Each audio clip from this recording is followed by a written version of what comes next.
wide receiver tier rankings.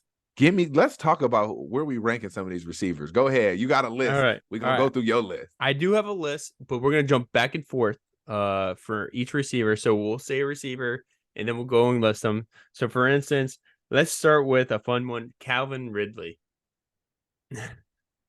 Tier system 2.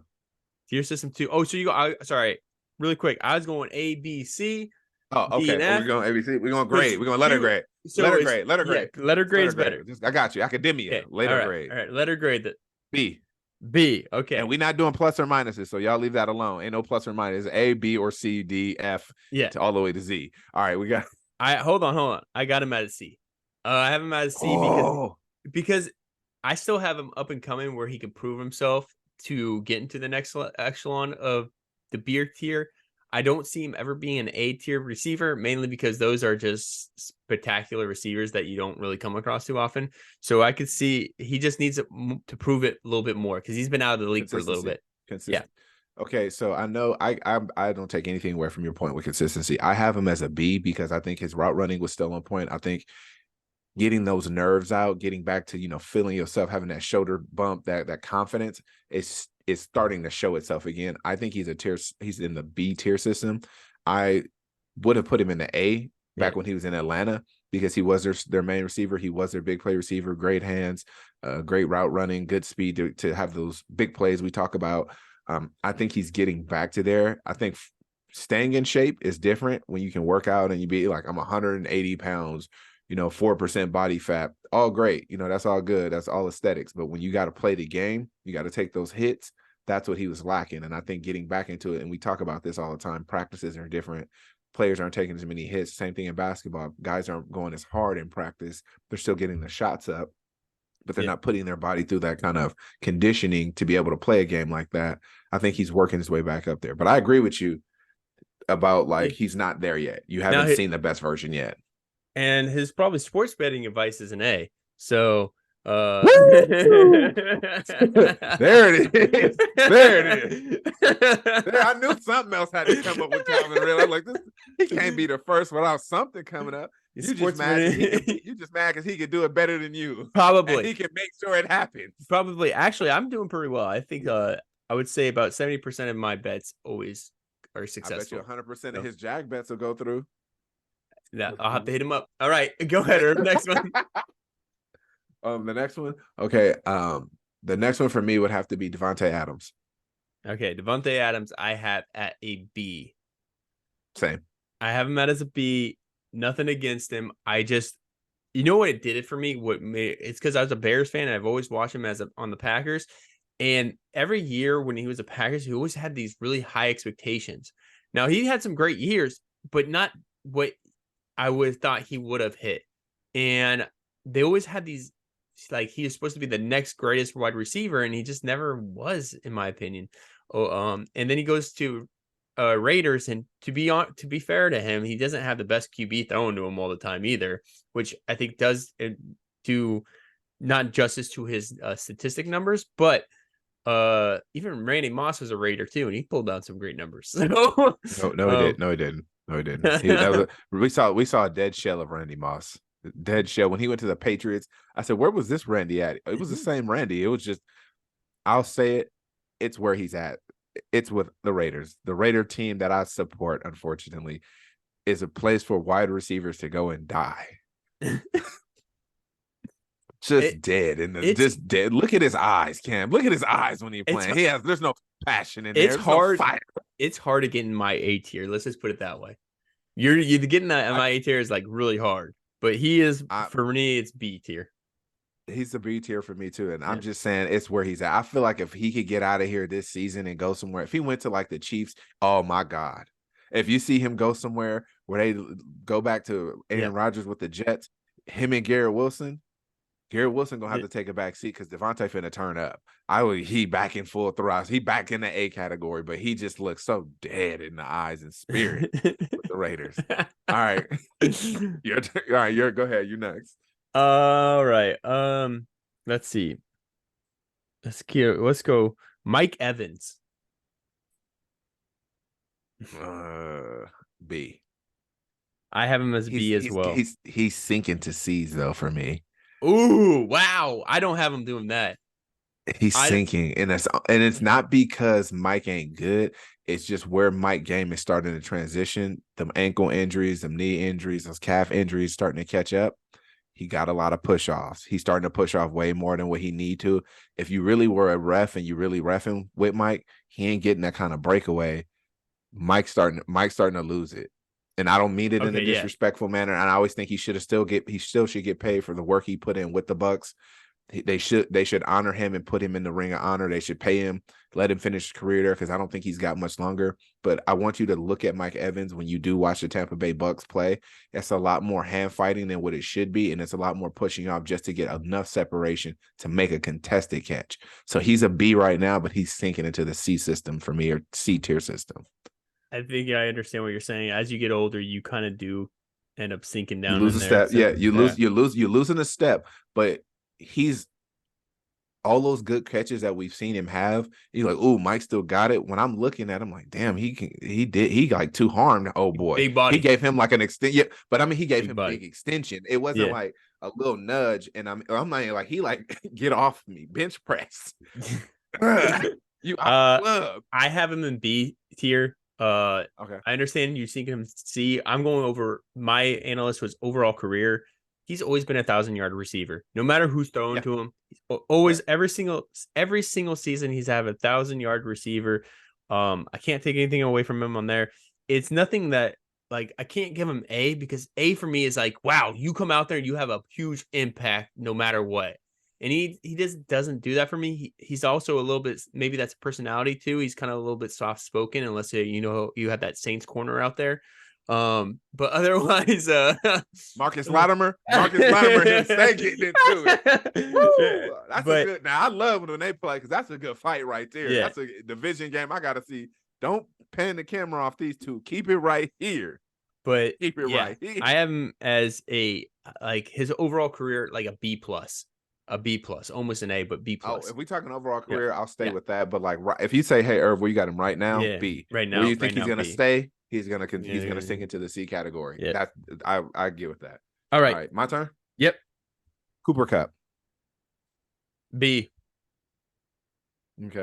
Fast possession receiver, doesn't do anything that's highlights really great, anything that's really, really phenomenal. He's a good receiver. You could trust. I have him as a B. It's just nothing that's truly dynamic on him. Okay. But I'll give but you he's that. good. He's good. Like I'm he's good, but that's it. he's a good blocker, good route runner. I would have him on my team in a heartbeat. I'll give him you a B as well. I'm gonna say B. Okay, go ahead. And I agree with you. I'd have him on my team in a heartbeat. All right, Tyreek Hill. Oh, you know where that's at. That's Go in ahead. the upper echelon. I'd A. That's a solid A. Yeah. Like he might say some weird stuff in the interview, contradict himself. You might not like some personal stuff that happened when he was with Kansas City in the draft and like in his career there, like personal wise, but number wise, we're gonna stick with that. We sticking with football. Yeah. With football Americana. That man is an A. Solid. I agree with you on this one. Have to put him as an A. The reason I put him as an A is you could put him on any team. You can have Zach Wilson even thrown to him because of he creates his own space and he will get that ball. And you can set him up in so many different ways. You could just throw it quick slant to him. You could throw it out to him on a screen. You could just give it to him right away, and he will somehow get 2 or 4 yards out of it just because of his so quick and so elusive. And then you always have to respect that downfield threat because the minute he gets 2 feet on you, next thing you know, that ball's up in the air, and it's that 2 feet turns into 10 feet, and he's gone, and you're not going to catch him. Okay, my turn. I agree with you. I got to agree with you on all those points. Yeah. He just has too much separation. We're gonna go with his teammate, Jalen Waddle. Where do you have him then? B. Oh, we B. differ on this one. I give him an A. Oh, wow. Okay. And the reason why is because Jalen has shown he can carry a team, and the same thing that made Tyreek great make Jalen great as well. They both have outstanding speed. They both run good routes. They both are guys who can take small 5-10 yard routes to the house or get you a big game, depending on how tired or fatigued they are. There's not a lot that separate them. Besides, obviously, they're different in regards to height, different in regards to weight. Jalen's a little taller, a little more lengthier, probably has a little bit more of a catch radius. To me, he has a better catch radius or bigger catch radius than Tyreek. But when it comes to explosion, oh, bro, they both out of the gate. You don't put no one-on-one over there. You think it's because of he's in the shadow of Tyreek a little bit? Is that why you think I put I him at a B maybe? I don't think that. I think it's because right now you're in a GM mode, you're in a head coach mode, and you're picking a tier receivers, but you know who eat first. Tyreek gonna eat first. Yeah. So I don't think you. I don't. I think if Tyreek wasn't on that team and Jalen Waddle was putting up the same numbers, I think you give him an A as well. I think you give him an A, but I think it's because you know, like, hey, he's secondary to him, so I have to Yeah. give him a B. If you're going to talk about teammates, like that's why I brought him up. That's a fair one. My turn. Yep. All right. DJ Moore. Oh, that's a good one. He's a solid B. Is B for you? For me, he's an A. He's a solid B. He's an Okay. A because if you look at his stats and what he's had at Carolina and in Chicago, you're just like, how does he hit these numbers with with what's going on? Like, it just doesn't make sense.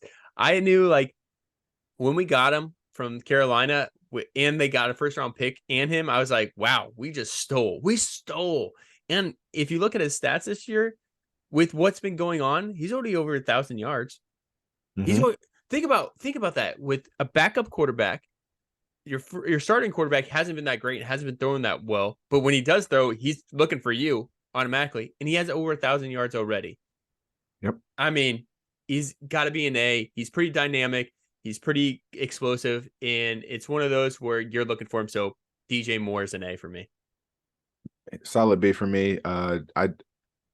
I love to see him have bigger impacts on games. Like that 230 he had Yeah, completely took over. I need to see a little bit more of that consistency instead of just being the number one target, getting the number one target kind of throws 8, 12, whatever catch it or thrown to get 100 yards. I just need to see a little bit more consistency that he is completely yeah, impacting the game. Okay, my turn. yep. Amari Cooper. Amari Cooper, I have as a B. Oh, you got him higher than I do. Oh, I think Cooper, whatever team you put him on, he's always going to be a solid. He's going to always be a solid receiver. He's not going to. You're not going to hear him kind of, go. He doesn't rub me off as a diva. That's why. No, no, no, no, But no. he's solid. It's like Cooper Cup. That's what it is like. It's like a Cooper Cup for me, and I think you can always count on him. I think he's put in a spot with the Browns where you don't have the best quarterback situation over there. But when he still gets his numbers and he's still doing pretty great over there. So solid B. I say C. Ooh, why is this Irv? He just, and it's not because like, oh, he left the Raiders or anything like that. He just doesn't have that impact that I feel like a real true number one should. He's being force fed all these passes, but he's not impacting the game like he should be. Like Cooper Cup, even though you're gonna force him 10 and he might get 10 catches, he'll have 103 yards. He's gonna have production where it's helping your team. I don't feel like that for Amari Cooper. Amari Cooper just don't have it. To me, he just don't push that envelope of like, yeah, he's good. He's a good receiver and he'll come up with some big catches. But I would almost run my offense through Elijah Moore and be more explosive and have Cooper Kupp just make tough contested catches. Hey, body catches. I need you to do comebacks, things of that nature. Because to me, he's not a threat like he used to be. He's not giving out that production like I should be seeing from a true number one that's going to be a focal point, going to be a target. It's almost to me like Odell Beckham real quick. Like everyone goes crazy. Odell's with the Ravens. He ain't really did nothing with the Ravens. He just had 200-yard games these last 2 games, or 100-yard game the last game, or a game before. Zay Flowers is more of a threat than he is. Rashard Bateman is more a threat than he is. Like it to me, when I look at him, like I'm not scared of Odell 1-on-1 if I'm a defensive coordinator because he ain't did nothing to be like, oh, he Odell, he back. Yeah. So that's my take on Amari. That's one man's opinion. That's for sure. Yeah, that's what I'm saying. That's just me. Yeah, that's fine. I think it's your turn now. Or no, it's my turn. My turn. Yeah, it's your turn. I said Amari. Oh, my bad. My bad. Brandon Ayuk. Brandon Ayuk.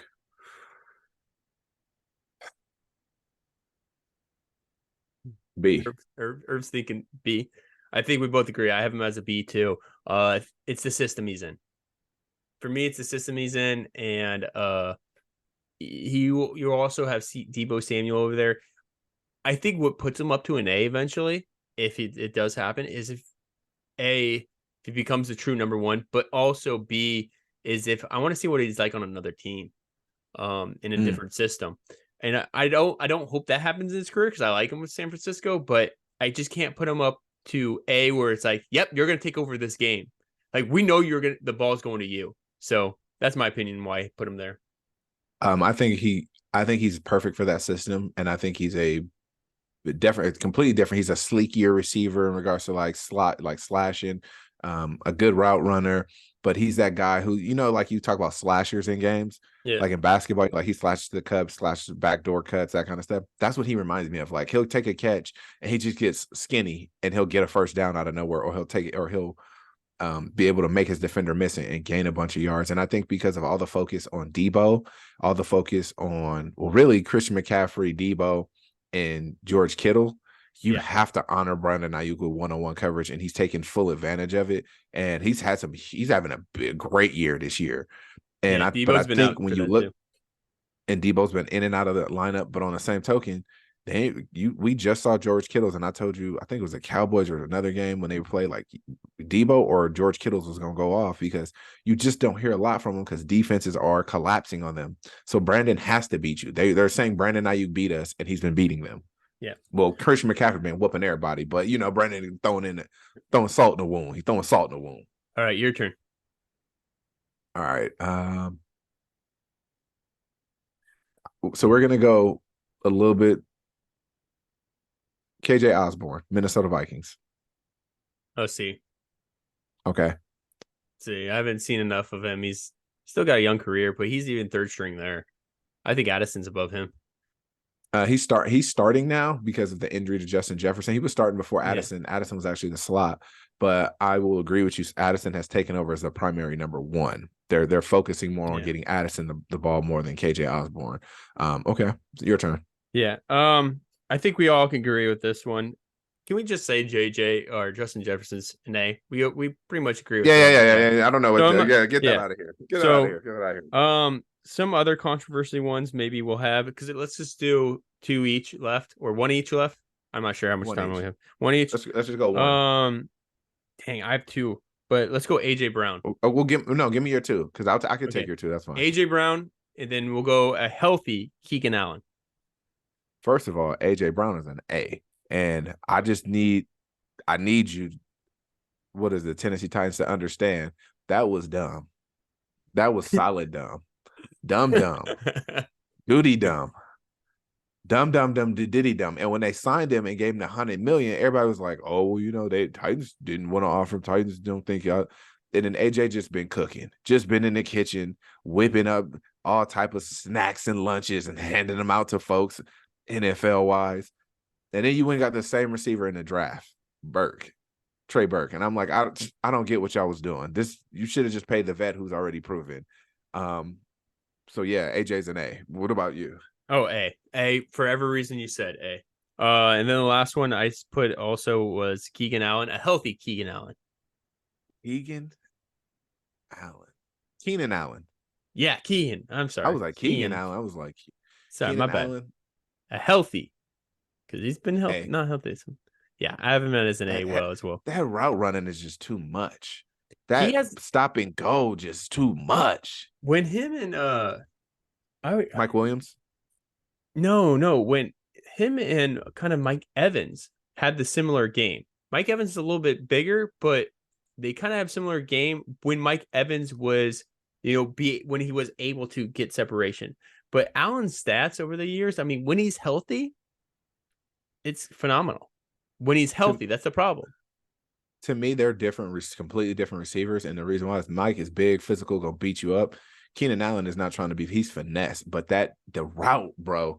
When I watch him run routes, I mean, he put that foot in the ground so hard, he got to be giving himself a stretch fracture in the foot because he stopped on a dime, turn, catching, and get back upfield. And the DB still trying to get in and out of his hips with the back pedal and turn. So for me, it's the route running for me, and he does make contested catches. He's fun to watch too because he just be talking crazy to DBs all game. It could be like it could be a catch, it'd be 5 yards. He getting up saying something.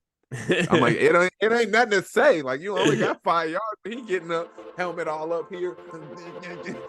Do you